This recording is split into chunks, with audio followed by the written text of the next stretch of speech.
Coffee. Uh-oh, what's the problem? Steve Bannon. Is that the big question for today? Steve Bannon. Yeah, I'll tell you all about everything.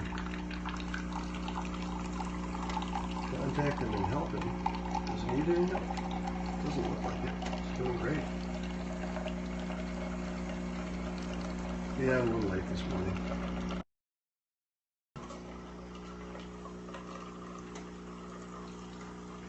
So I should be on CNN later today. Brooke Baldwin's show. She interviewed me yesterday, but it was a taped interview. So you should see that today sometime.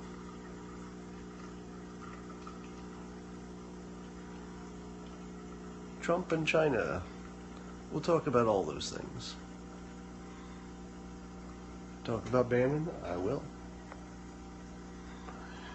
So, as far as I can tell, let's talk about Steve Bannon first. So, I haven't done any kind of a deep dive into Steve Bannon, and I have not, so I don't know much about his background, but I'll tell you what I've seen so far is that the media is doing what I'd call a Trump job on him, which is that they've pieced together a whole bunch of confirmation bias that if you looked at any one of them individually, they'd fall apart. But because there are lots of them, you figure, well, some of it must be true because there can't be all this smoke without any fire. But the media is creating the smoke. It's actually just, as far as I can tell, it looks like fake smoke. Yeah. If anybody can find any real evidence that Steve Bannon is racist, I would be interested in looking at it, and I would think that would be important. I think what you'll find is that there are a whole bunch of individual examples that when you first hear of them, they sound damning. It's like, oh, as soon as I hear that, my ears start tingling. It's like, that sounds bad. And then you just go one level down, and you find out it wasn't what you thought it was. But there's a bunch of them. So when there's a bunch of them, you gotta, your antenna goes up a little bit. But so far, the ones I've looked at indicate something entirely different than how it's being portrayed. My understanding is that he opened in Israel branch of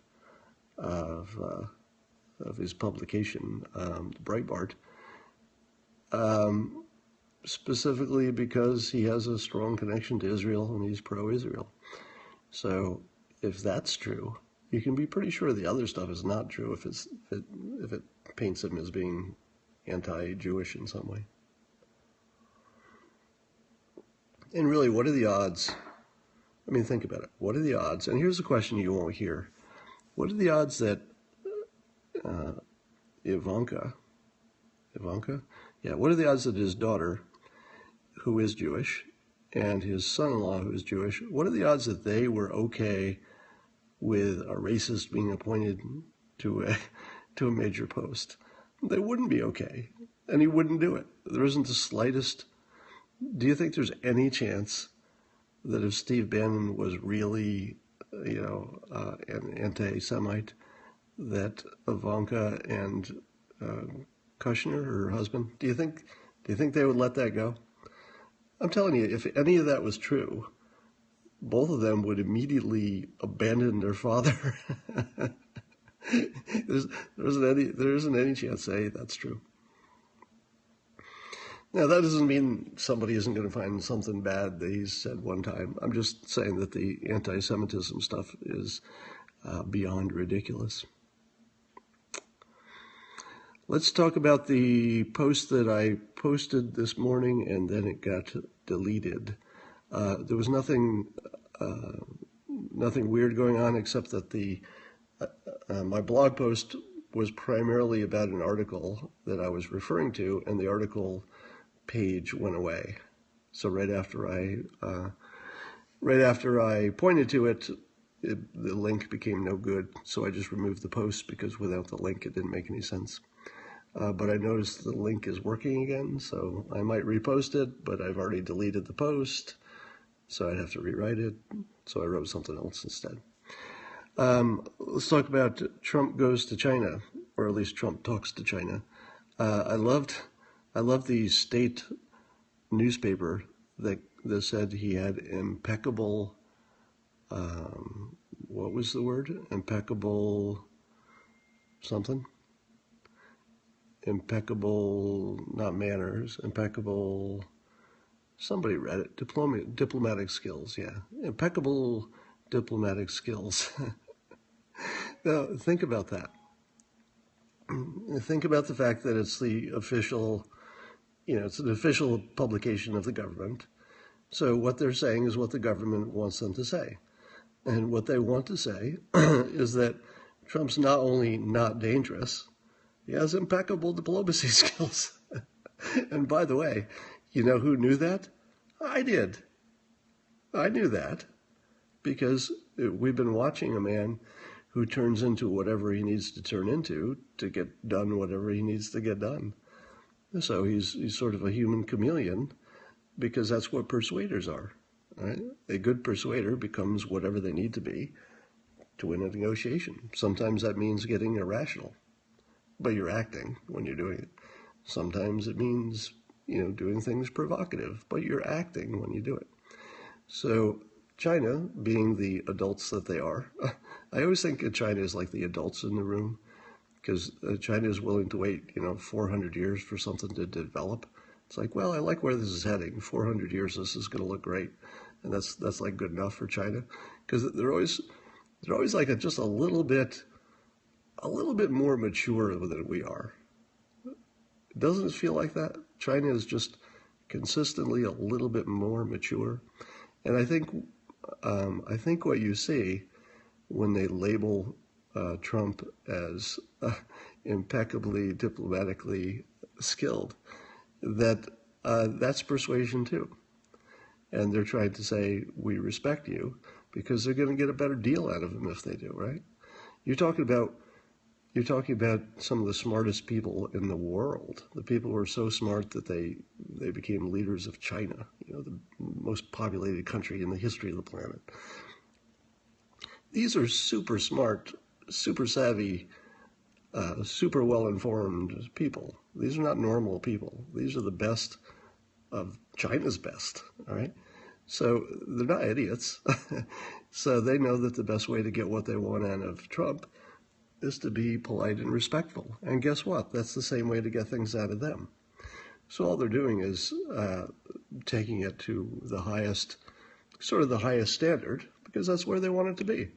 So they start there. They say, let's bring it right to the highest standard and stay there. And guess what? Trump's right there with them, with his impeccable diplomacy.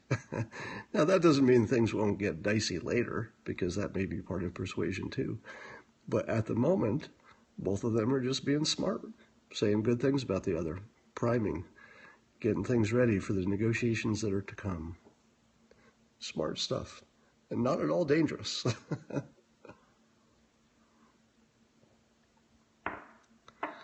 Do you feel he's good at Twitter? Obviously he's good at Twitter, yeah.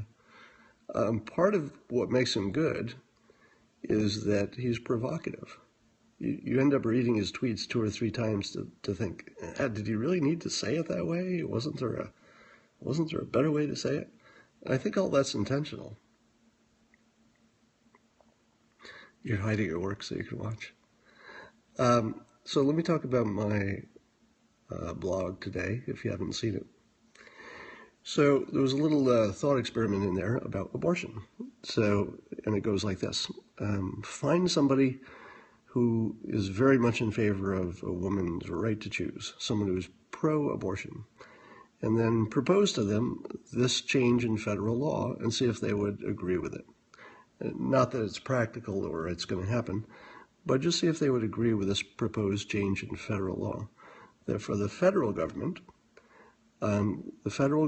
would make it legal from a federal perspective to get an abortion in the first trimester. And the law would say, not only that, it's legal now, but it always will be from a federal perspective.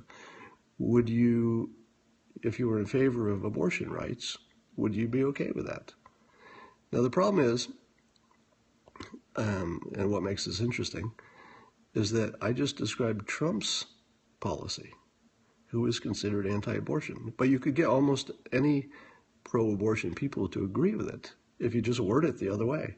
If you just word it as the federal government wants to make it legal for all time to get an abortion from federal law perspective.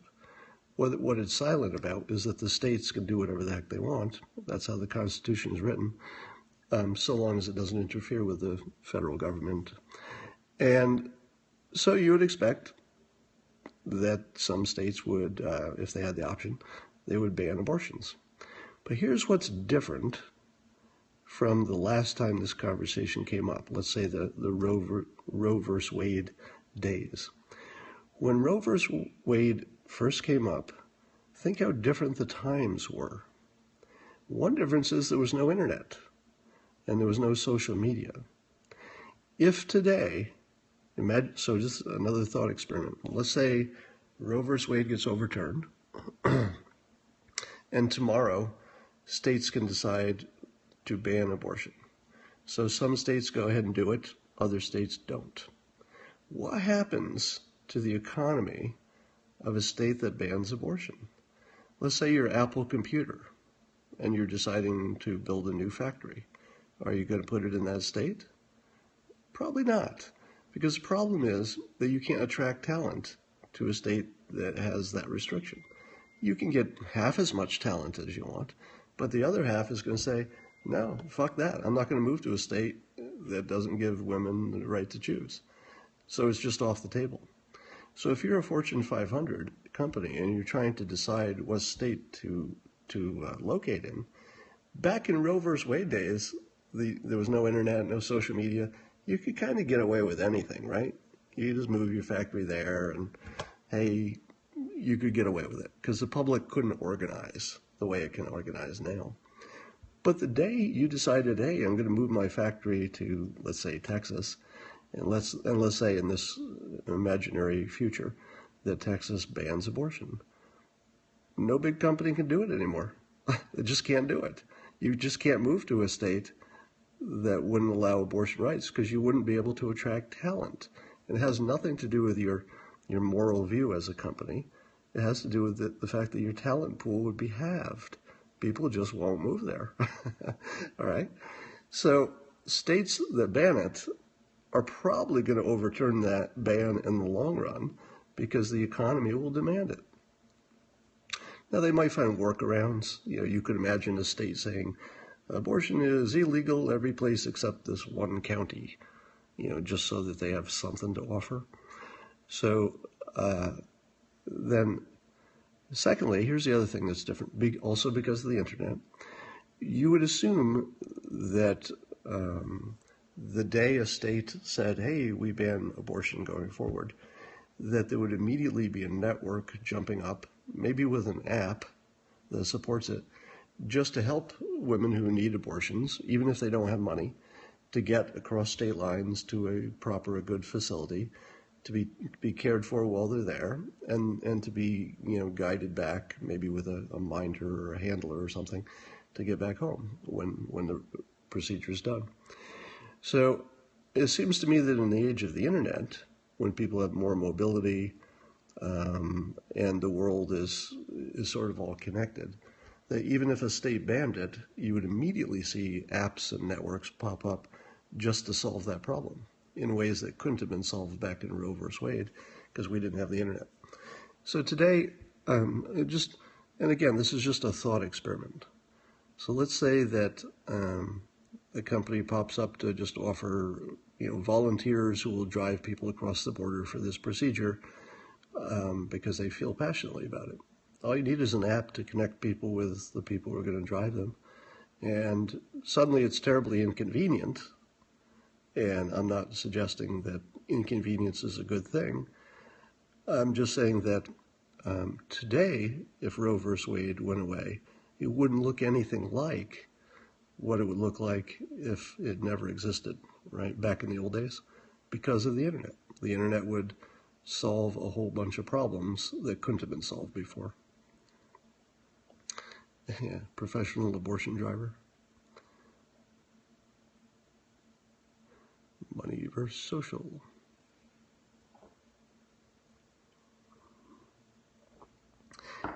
It should also be noted that, let me change realities here. Let me change topics for a moment. You know how I taught you that there are lots of filters you can put on your observations of reality, and all the filters will work. We saw, for example, that CNN had 24 different explanations from different pundits of why Trump won unexpectedly. 24 of them, and they're all different.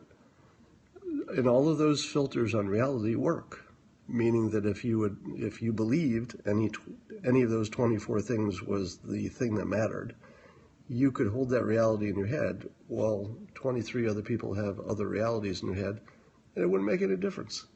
You could still go to work, buy groceries, eat, sleep. You could have completely different realities in your head. So I'm gonna propose to you a filter on reality, a way you could look at reality that flips Trump around from being a monster, a racist, homophobic monster, to something completely different. And I'm gonna suggest not that one of those is true and one isn't true. I'm gonna suggest that the data fits this new interpretation better. Right? Doesn't mean it's true, because I'm not sure people have access to truth. You know, we don't have access to base reality. We just have movies that are running in our heads, and your movie's different than mine, and I can't prove mine's right, you can't prove yours is right. So I'm just going to give you a filter that interprets everything that Trump has done up to this point, the recent stuff, through a completely different look. And here's the filter. The filter is that everything Trump does is empathy-based. Empathy-based. Meaning that all of his preferences for policies and the way he would like the world to be is based on a high level of empathy. Let me run you through examples. If you think that Trump wants to overturn Roe versus Wade because it's just a Republican thing to do, or it's just a conservative thing to do, or he thought it would get him elected, he's just saying what people want to hear in his conservative base, that works as a filter on the world. That makes sense, right? Because you could say, well, that's what it looks like. So your world doesn't blow apart if that's what you think is true. But let me give you a different filter. That he really has empathy for the unborn. Now, you could call them living or unliving. You could call them fetuses or babies. It doesn't matter what word you put on it. He has empathy for it. I say that because he said it. That, you can see an actual physical discomfort when he talks about the topic and how he's evolved to an anti-abortion point of view. He has lots of problems with banning abortion, I think, because he sees that people want them, and so I think he's conflicted. But if you put a filter on it that says that where he's coming from is a place of empathy, he has empathy for both white babies and black babies and brown babies and all kinds of babies, right? Because he's not saying, I only have empathy for a certain type of baby. He's saying, I don't even care if it's a baby, it's a fetus, I have empathy for it. And so I can't be a part of ending it. Then you look at his opinions on immigration. Now, it looks terribly cruel if you look at it from the perspective of the immigrant who would like to come here and have a better life. But if you look at it from the perspective of trying to protect Americans, it's an empathy-based position. The greatest empathy is, damn it, I'm going to protect Americans. I don't want any Americans to get hurt, not even one American to be hurt because someone came across a border and could have been prevented. All right? That's an empathy argument.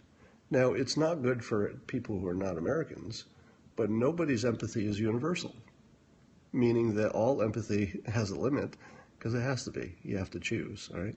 When a doctor is doing triage, it doesn't mean he has less empathy for the person he lets die.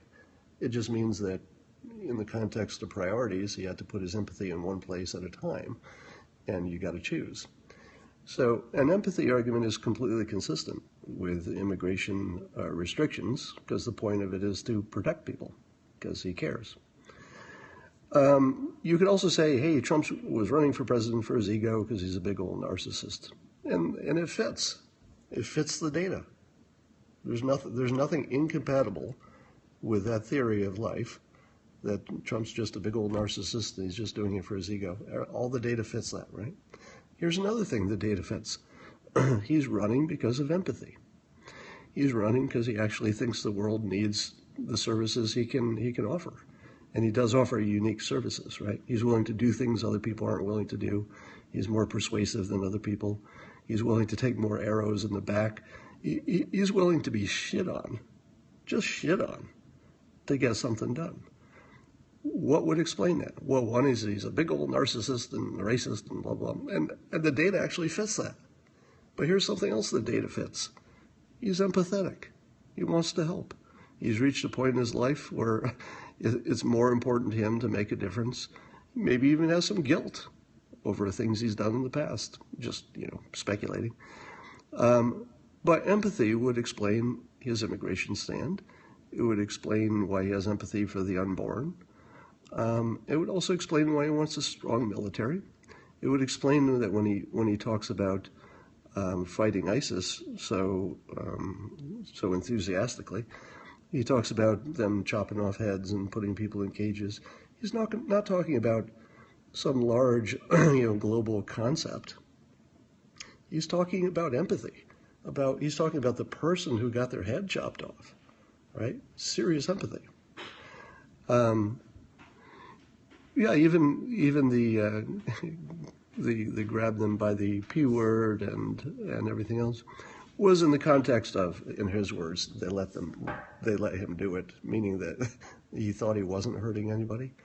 So if you say he's a terrible monster and he grabs people without their permission, it doesn't quite fit the evidence, because the evidence was he said they let you, which suggests they're okay with it. So the empathy argument fits that a little bit better, doesn't it? What do you like about Van Jones anyway? Empathy. Actually, the same thing. The thing I like about Van Jones is that the level of empathy that he displays on CNN looks genuine to me. Yeah, he ramps it up a little bit for TV, no doubt about that. And he does it really well. But as a genuine person who has genuine concern and is trying to see all sides, I like Van Jones a lot. All right, I would put him at the top of the anti-Trumpers in terms of being, in it for the right reason. Right? He's not trying to make the world a worse place. That's not his deal. You look at jobs, empathy. You look at how much Trump actually over-agreed with the idea that African Americans have a tough time in America in 2016. He didn't just agree with it, he over-agreed. In other words, his empathy was even greater than the people who were asking him to be empathetic. He was saying, my God, it's a hellhole in these inner cities. It must be terrible to be African American. You can't even walk down the street without getting shot. All right? He's coming from empathy. Everything he says, from jobs to reproductive rights to everything else, is empathy-based. Now,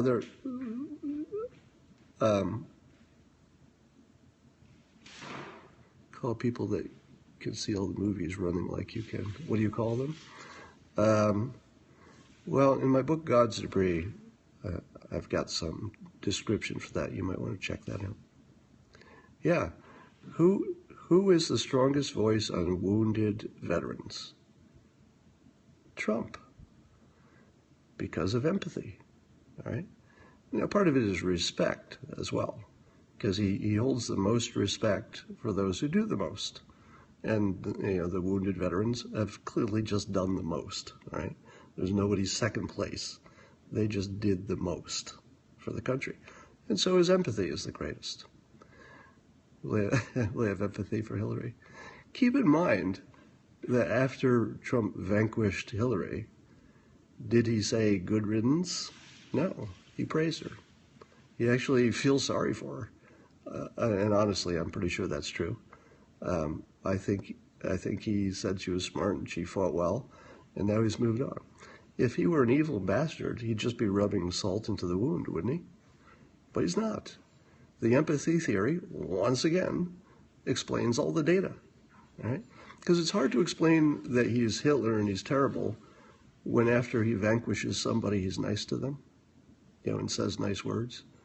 It's hard to imagine that he's a crazy monster when he can turn on the empathy when he wants to, or I'd say turn on the diplomacy when he wants to, with China, for example. What has Putin said about him? He likes him. What has China said about him? We like him. What has Israel said about him? We can deal with him. Why? Why can Israel deal with Trump so well? Why? Empathy. Trump shows and demonstrates empathy for Israel's situation. You're forgetting he's also a psychopath. So the point about all this is, what about Palestine? So remember that Trump's empathy is based also on performance, right? So he doesn't have empathy for, let's say, a murder. Somebody murders somebody. He doesn't have the same level of empathy as someone who's a wounded veteran, for example. So empathy for all people usually has some limits based on what the person is doing. So in his view, if the Palestinians are causing problems and killing people, causing terrorism, whatever he might imagine they're doing, that would be consistent with the empathy theory that he has less of it for people who are causing trouble and more empathy for people who are the victims of trouble. Now, I'm allowing here that you could have a different view of what the situation is in the Middle East, but ultimately, you're going to have more empathy for the people you think are doing the right stuff and less empathy for those who don't.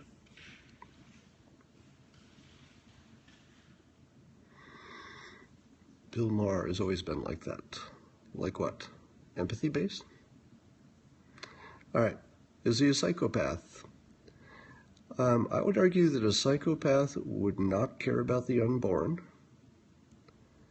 It would not care so much even about terrorism. If you're a psychopath, actually, let's take the theory that Trump is a psychopath, and where would that take you? The first thing you wouldn't care about is abortion. You kill all the babies you want. Hey, I'm a sociopath or I'm a psychopath. I don't care. More the better, they're dead. You'd also not care so much about border control. Because you know what? If you were a psychopath and you just wanted power, what would be the best way to be a dictator in this country? Think about it. The best way to be a dictator in the United States would be to be president and allow lots of terrorist acts. Because the more terrorist acts there are, the more power the president has, because people will move toward their safety and protection. So if Trump had any dreams of being a dictator, the first thing he'd do is allow all the terrorists to come in that he could, because they're going to be killing people who aren't him, and what would he care? He's a psychopath, right? So if he wanted to be a dictator, he would allow weak border control and let things get out of hand until only Trump could solve the problem.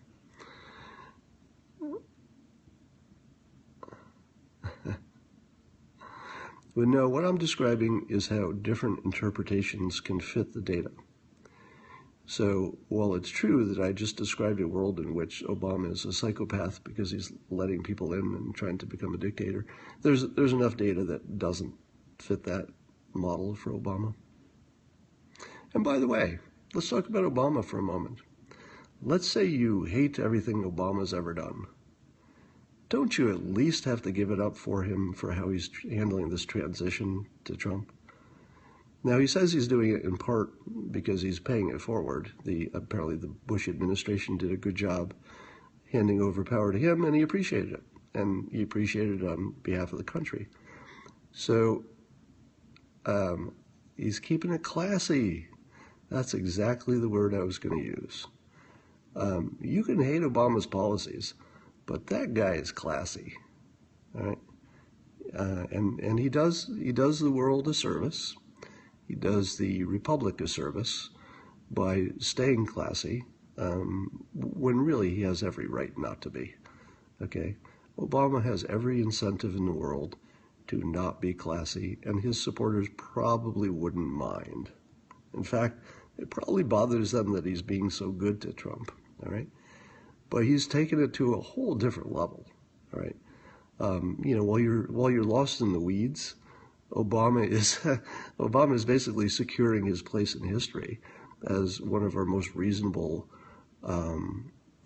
best persuaders, and I'm going to say top 20% presidents for sure. And the only reason he's not higher than top 20%, in my opinion, is because he didn't start any wars that he won. You don't get to be like you don't get to be on Mount Rushmore too easily unless you've won a war or two. Yeah, you could argue that his policies didn't work, right? Obamacare, not a failure. Not a failure. Let me correct you. So if your filter on Obamacare is that he put out a law and it doesn't work, so therefore he's a failure, that fits the facts. That filter works because Obamacare is a failure and Obama did it, and therefore Obama created a failure. That filter works and it fits all the facts. Here's another filter that also works and also fits those same facts. Obama said out loud and to the public and on camera, I heard it myself. He said that he couldn't get the laws the way he wanted them, so Obamacare wasn't his perfect package. But he was, and I'm paraphrasing here, getting the country a little bit pregnant on it until it was too late to turn back. And so he knew that the country would have to fix it if he launched it ugly. And the only other option was not launching anything, right? So he launched it ugly, exactly the way he said he was doing. And then people said, my God, we're going to throw away these bad parts, but hey, we're going to keep these key provisions about keeping your kid insured until he's 25 or 26 or whatever, not being turned down for pre-existing conditions. We're going to keep all that. And by the way, we're also going to try to make sure that nobody loses insurance. Even Trump is going to do that, right? There will be no fewer people covered. You know what that is? I hate to tell you, that is 100% success of Obamacare, exactly as Obama drew it up. You can hate him. You can hate him all you want. But this was his plan. He said it out loud. He told us. And it's fucking working. All right? He's causing the country to get pregnant on Obamacare until it can't have fewer people covered by insurance. We're not going to move backwards. Politically, it would be impossible. We saw what worked. We A/B tested the hell out of Obamacare. We know what works, and we know what didn't work. So guess what? We keep the pieces that work. We fix the pieces that didn't work. And that was going to happen whether it was Hillary or whether it was Trump. I think Trump probably is more effective because he's got a Republican, Congress and Senate behind him, House and Senate, so he can maybe get it done. But yeah, you could say socialism is awful, blah blah blah blah. But socialism is awful, but healthcare is good. So you know me as a Trump supporter, but if you're being even the slightest bit objective, Obama's move with Obamacare, I hope, will be seen by historians as truly genius. And I mean the actual word genius, because it's a genius of persuasion, even though it totally failed. It got him what he wanted, or it will get him what he wants, which is more healthcare, right? He may be vilified in history, like he's being vilified now, but it's totally inaccurate. Because, if I was just making something up and said, I think in his secret mind he was hoping that things would, be fixed later on, I'd sound like a little bit crazy, right? Because that's like I'm reading his mind or something, and I can't. But I'm not reading his mind. I'm telling you what he said out loud. He said out loud, we're going to launch this thing buggy, and I'm going to make future people fix it. But at least we'll move forward. He said that. That's what's happening. He got exactly what he wanted. It was expensive, but he knew it would be, because he preferred that over something else. Okay, so that's enough on Obamacare. I know you hate hearing about that.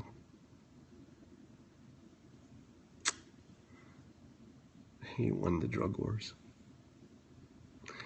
He said it would be cheaper, and it will be, as soon as they fix it.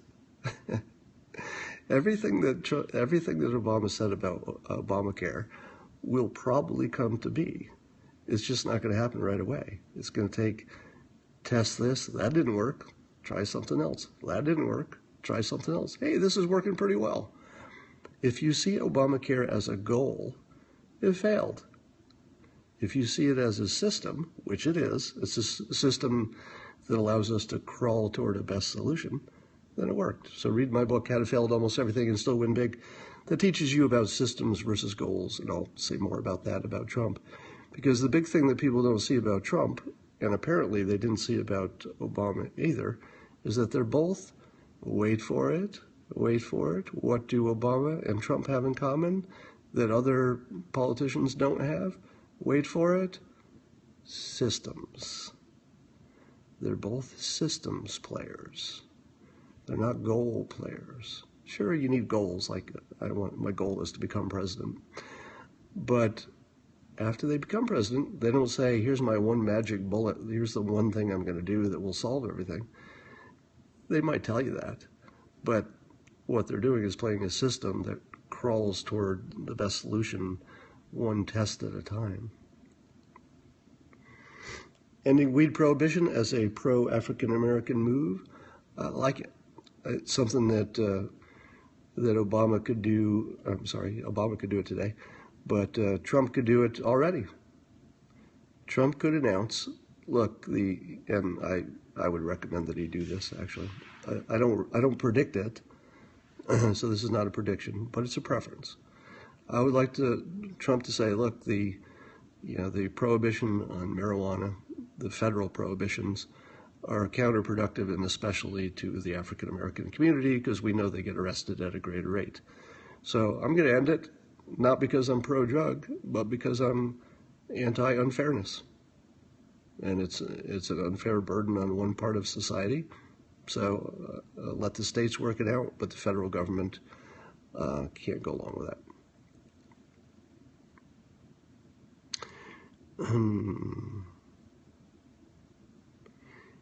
If Roe versus Wade is overturned, it will be up to the states. So some states, it'll be totally legal, and some it won't. Sounds like he came in late. I talked about that at length in the beginning. You hope it never becomes nationally legal? Why would you hope that? Does sharing the secrets of persuasion weaken its power? No. That's the big surprise. See, if I told you everything I was doing to persuade you, there are some exceptions to this, but generally speaking, I could tell you everything I'm doing to persuade you, and it would make no difference. It would persuade you just as well. In fact, when you're a hypnotist, one of the things you learn is the pre-talk. The pre-talk is what you talk to your subject about before the hypnosis. Read the book Persuasion to learn more about setting somebody up to be persuaded later. But the pre-talk is actually considered part of the hypnosis. But it's not, there's no part of the trance that's involved there. You're just talking to somebody, telling them what to expect. So yeah, part of persuasion is telling people that they are going to be persuaded and how you're going to do it. It doesn't make any difference. Influence was written as a way to say no to persuasion. Well, you might think that, and you might identify people trying to persuade you, which is true. If you read Influence, or even some of my stuff, you'll find ways to identify that you're being influenced. But it doesn't really help you. The only way you can avoid it is the only way you can avoid being influenced by good persuasion is to not hear it, not be exposed to it. So you can control that. You could just not read those things that you know are intending to persuade you. Can I persuade you that life is worth living? No, But I can tell you that the odds of enjoying the curiosity, the fun, the odds of you having a good time doing that are really high if you do it right.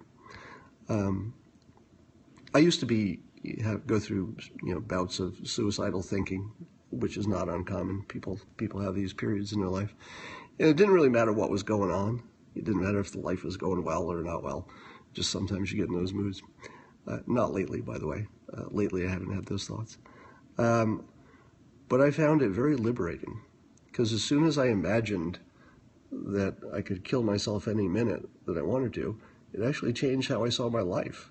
I started looking at life as more something I could experiment with. I'm naturally introverted, so I would not walk up to somebody and start a conversation, because I'd think, I'm going to be embarrassed, I'm going to feel bad about whatever happens forever. But if you tell yourself, I might be dead tomorrow, because I could just kill myself, then you can walk up to a stranger.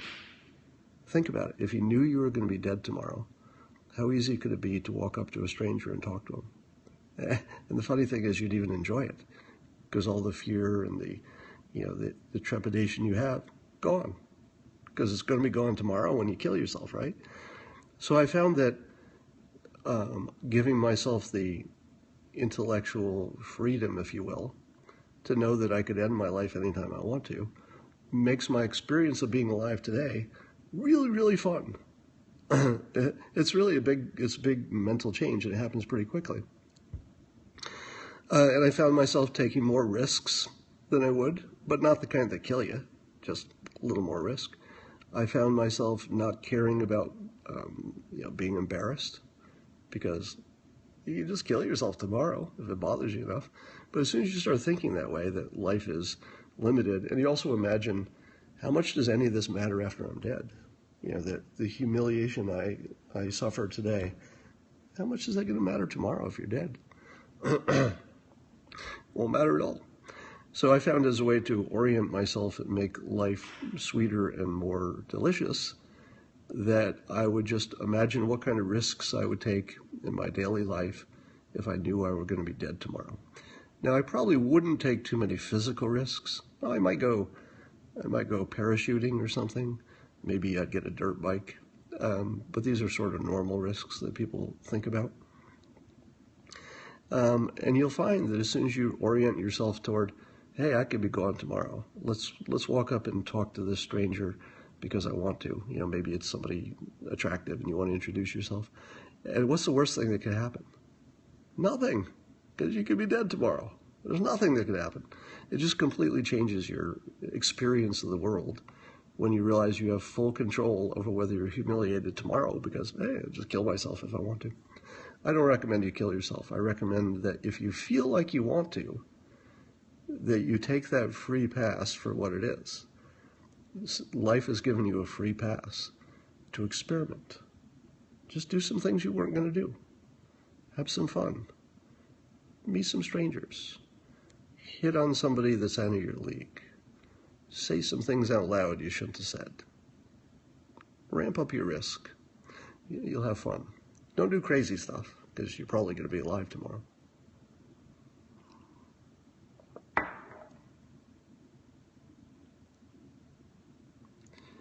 All right.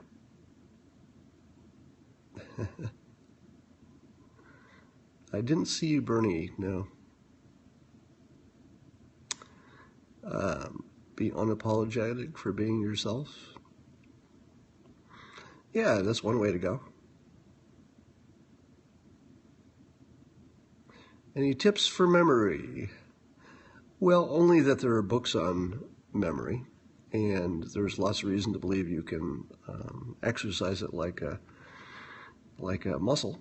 So I think I'd go to Amazon, look for a book on memory that has good tips, and read that book.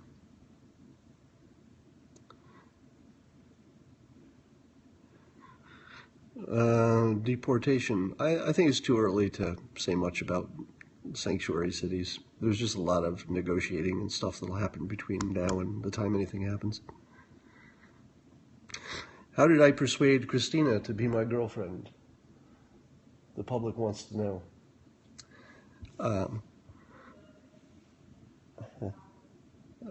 She's saying it's my sexiness and my good looks. You probably can't hear her because she's just too far away. My amazing personality, my intelligence. My God, I'm embarrassed over here. There's so many good things she's saying that you can't hear, so you don't know if she's really saying any of those things at all.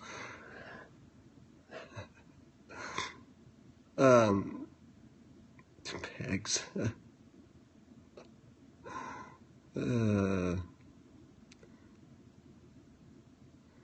Climate change. There's going to be a lot of talking on climate change. I hate to tell you, because you're going to hate hearing this from me, but climate change is two things conflated on both sides. So both sides are conflating two things and getting ridiculous answers. Right? So because we're hyper-partisan, people have lined up to say climate change is real and we got to do something about it. Or they say climate change is a big old hoax or worse, those effects, and we don't need to do anything about it. So people have lined up on those two positions. But to get there, they have to conflate two things that shouldn't be conflated. In other words, to have either one of those positions, you have to believe something stupid. So if you believe it's real and you should do something about it, you have to believe something stupid to get there. But if you believe it's not real and you have to do something about it, you probably have to believe something stupid to get there too. All right? So here's what I mean by that. I would separate the climate change discussion into two parts. Part one is, are we measuring the data correctly and finding that the world is warming up and that humans have something to do with it and that we know what the mechanism is that's doing it? I would say the answer to that is probably yes. Measuring is something that we can do pretty well. We can measure stuff. Now, maybe we weren't doing it well in the past and we've gotten better at it, but chances are, with all these people measuring so many different ways, you're probably measuring correctly. But the second part is the models, the complicated models for predicting the future. How many complicated models for predicting the future have you ever seen work? All right. Now, that doesn't mean that things are going to be fine, because it could mean that the models are understating the change and the whole world is going to blow up in a super hurricane, and we just didn't see that coming. But it's also possible the models are just wrong and there's no problem at all, and yes, humans are adding to the warming, but the world has a way of adding so many variables into it that it doesn't make much difference in the short run, and in the long run we'll have cleaner technology that will solve the problem in its due time. So let me restate what I said before. So my position is that if you think climate change is real, man-made, and we've got to do something about it, you have to believe something stupid. But if you're on the complete opposite side, that you think it's a complete hoax and none of it's real, you also have to believe something stupid. So both positions require you to believe something stupid, and the stupid part comes from conflating the relative amount of credibility we have with the data and measuring it and knowing that humans are part of the warming. That part seems true, all right? So if you don't believe that part, you're probably not as well informed or thinking as rationally as you should be. That part's probably true. The second part, that somebody has developed complicated models to see into the future and predict what will happen, the odds of that being true are pretty close to zero. Now, it could be worse. The models might understate how bad it is, so it could be much worse. But the odds of the models being accurate, or even close to accurate, really, really small, unless it's just a complete coincidence. Because all complicated models, where they've got lots of variables and somebody's making an assumption, tend to be wrong. Let me give you an example of where all the experts could be wrong in their predictive models. Donald fucking Trump.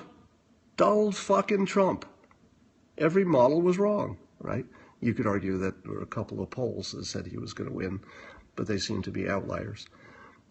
We've seen right in front of our eyes all of the experts using a predictive model that in the past has been just spiffy, just terrific, get it all wrong. Now, I know Nate Silver has said, and by the way, I agree with him when he says this, that the models weren't so wrong if you average them up and, they're a couple percentage off, and that's no different than the past.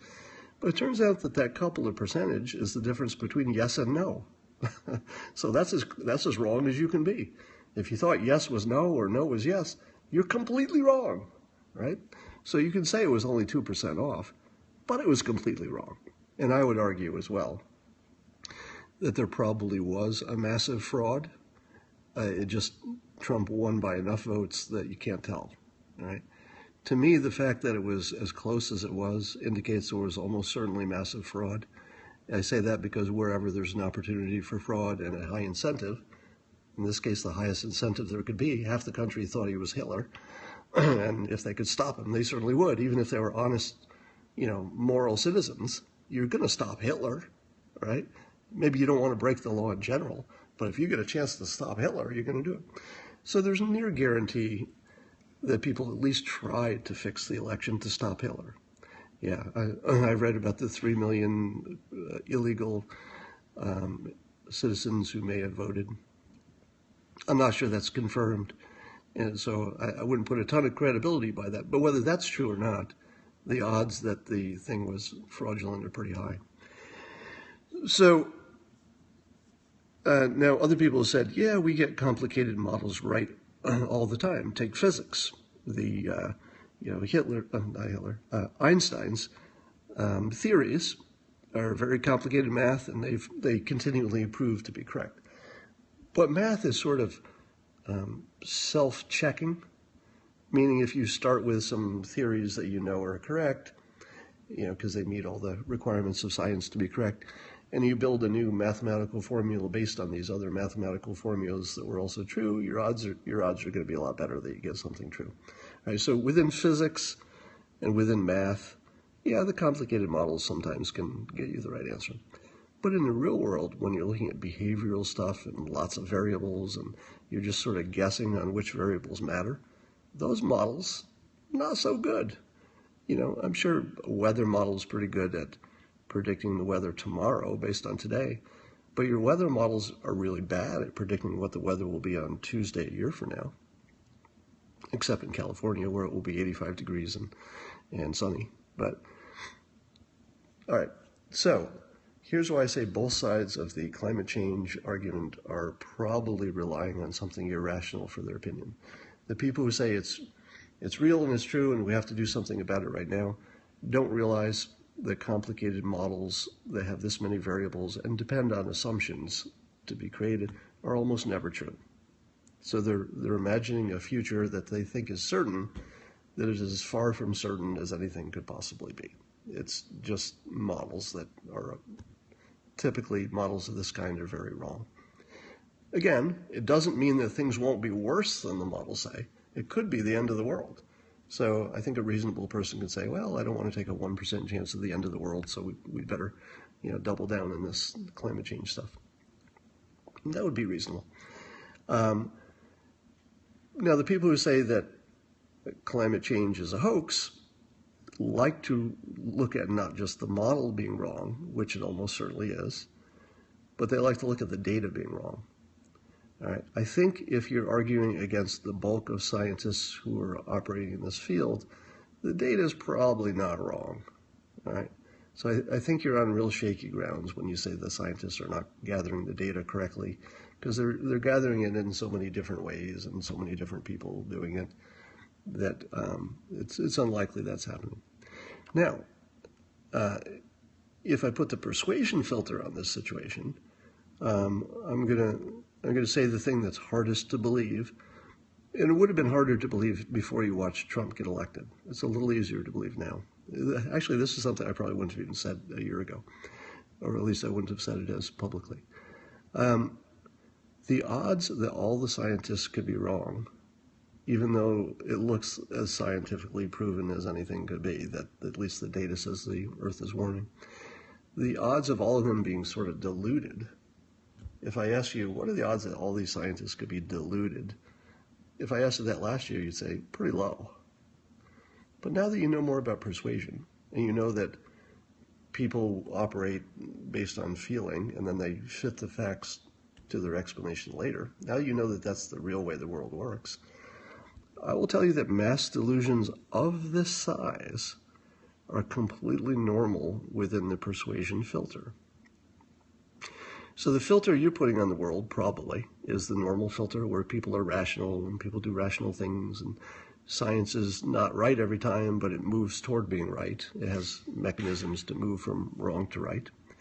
So if that's your worldview, you think the global warming stuff is pretty much nailed down by the scientists. They're all on the same side, 98% of them.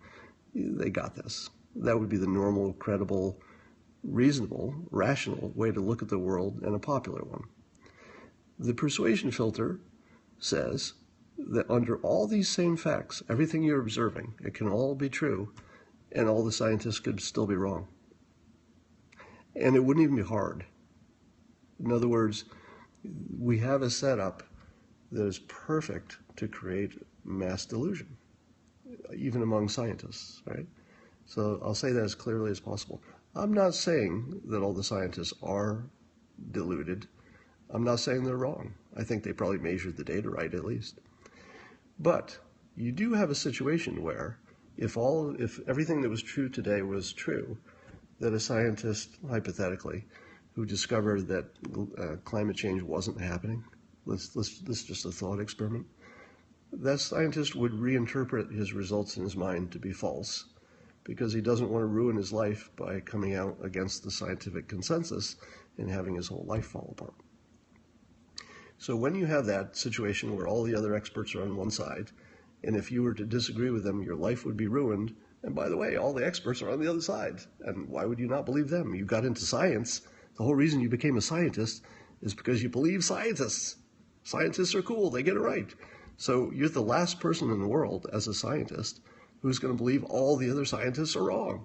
You're so primed to believe they're right that everything you see is going to confirm it. All right? So if you say to me, are all these scientists, can they all be wrong?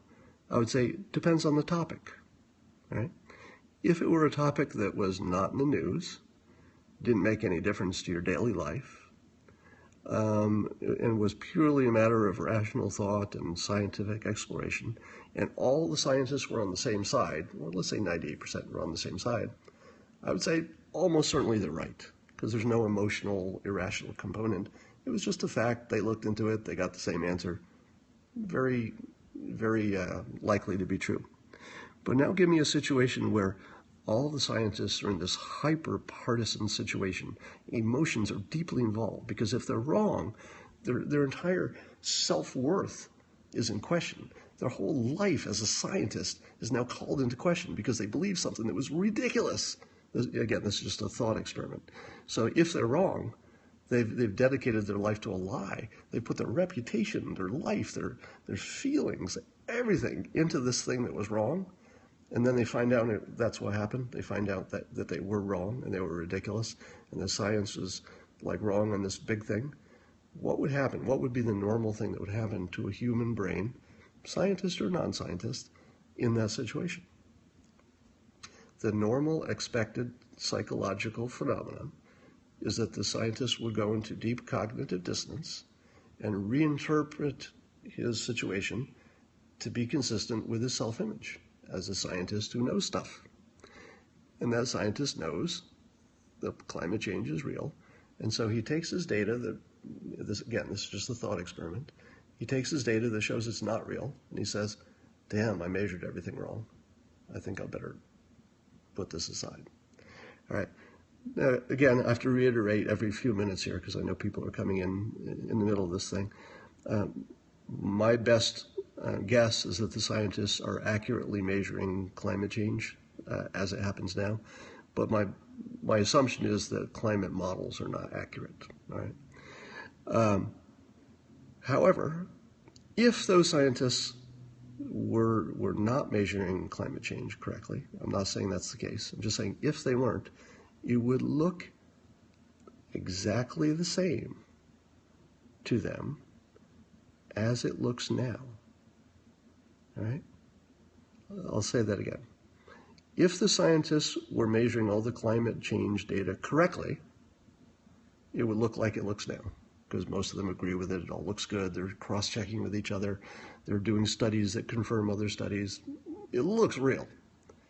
But if none of it was real, and if climate change was not happening, but you had the same social setup you have now, where it would be basically career suicide to be a scientist coming out against climate change, under that situation, all those same scientists, rational as they are, would see climate change as real, even though they know that they're susceptible to, to bias.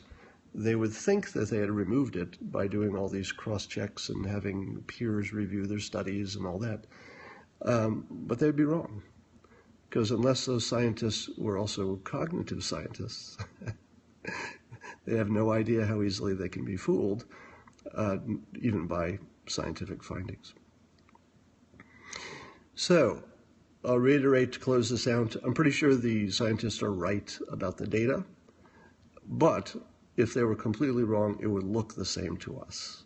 We don't have any way to know that, right? I just feel it's probably right. But the models are probably ridiculous.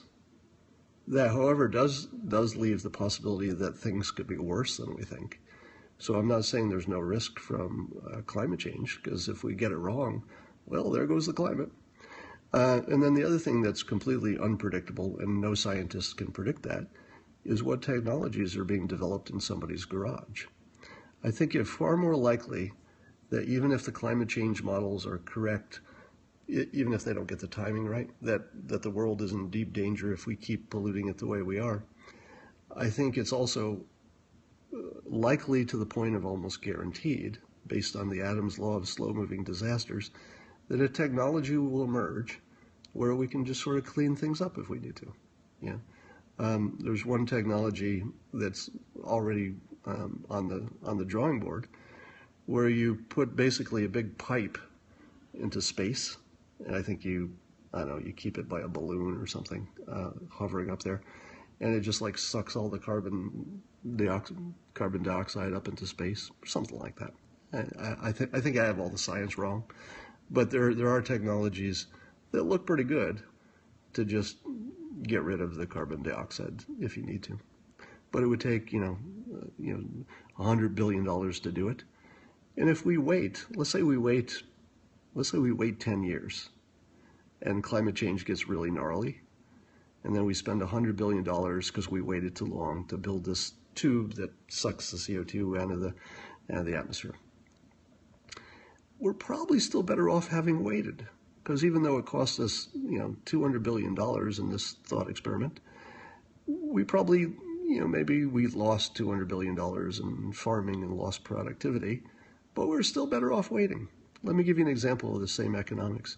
When I built my house, I put solar panels on it, and the solar panels saved me a bunch of money compared to what I would have paid for electricity. Was it a good decision to put solar panels on my house? I'll say this again. I put solar panels on my house about 9 years ago, about 7 years ago, and the cost of the solar panels I will make up by lowering my electrical costs. I'll make it up by quite a bit, all right, in the long run, because I'll be in the house for a long time. Was it a good idea economically to put solar panels on my house, knowing as I do now that they definitely are going to save me money and use less resources? Answer that question. Was it good for me to put solar panels on my house, knowing, this is a fact, that I save money in the long run? Yes, yes, yes. Nope, nope, nope. Yes, yes, yes. Nope, nope, nope. No, no, no. Yes, yes, yes. No, no, no. Let me suggest that all the people who said no understand economics. All the people who said yes don't understand economics and don't know enough to have an opinion on climate change. Here's why it was a bad idea for me to put solar panels on my house, even though I know it saved me a lot of money and was very green and, saved electricity. All right? Let's see if somebody can tell me why. Time value. No, not time value. The time value of money is part of the story, but that's not where I'm going on this. Panel tech gets better over time. Yes. We have an economist on here. Here's why it was a bad idea. Had I waited 3 years, the panels were so much more efficient and the cost was so much lower that I would have saved way more electricity in the long run and saved way more money in the long run. All right, I'm going to back up and say that again from the beginning. 7 years ago or so, I put solar panels on my house. I know now that it saved me a lot of money in the long run because I could look at my costs. I know what they would have been roughly. Saved a lot of money. Still, it was a bad economic decision. And by the way, I knew this when I did it. I did it for other reasons. I did it for posturing, basically.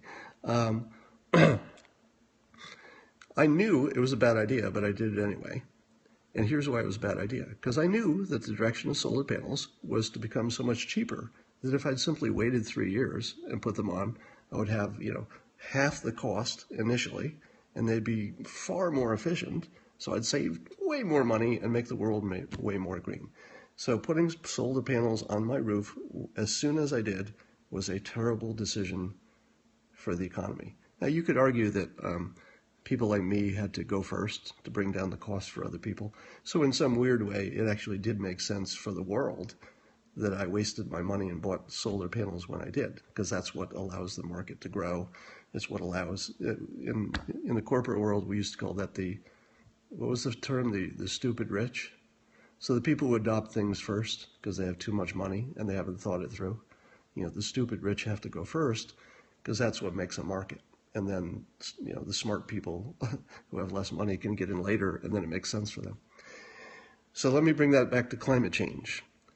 People who don't understand economics will tell you we better start now because the cost of fixing climate change later is going to escalate. So if we don't get it now, it won't be cheap. Completely false. The longer you wait for the right technology to come about, even if it's right before the world is going to be destroyed, ideally you don't want to wait that long. But in theory, if you waited right until the moment things were dire, and then you had the right technology and then you used it, that probably would be the right economic solution, because you've spent nothing on it up till that moment, and then you solved it completely because you finally had the right technology. So let me put this in more concrete terms. If I were to ask you, let's say you agree that climate change is a problem and the Earth needs to do something about it. Let's say you did agree on that. And then I gave you this offer. Let's do something about it right now, and really aggressively right now. Or don't do anything about it. Wait 10 years. See if it's getting worse, because then you could just say, hey, these climate models were worse or better. And then after 10 years, when you have completely different technology, you almost certainly will have the technology to have far cleaner energy, and also the technology to directly clean the atmosphere. Put a big pipe up there and just start sucking oxygen into it and scrubbing it. The odds of us having that in 10 years is pretty good. So I would say if you went from a complete economic assumption, waiting and doing nothing is actually by far the more sensible solution, even if you think climate change is as bad as you think. It still makes sense to wait, as long as you're promoting the technologies that could clean it up later. Does fracking cause earthquakes? I don't know. I'll leave that to the scientists. All right, I got to get off and do some other things here, but this was fun, as always. Go read my blog. Go read my books. Promote hemp. I'll do that in another call. Oh, damn it. Trying to turn this thing off. All right. See you guys.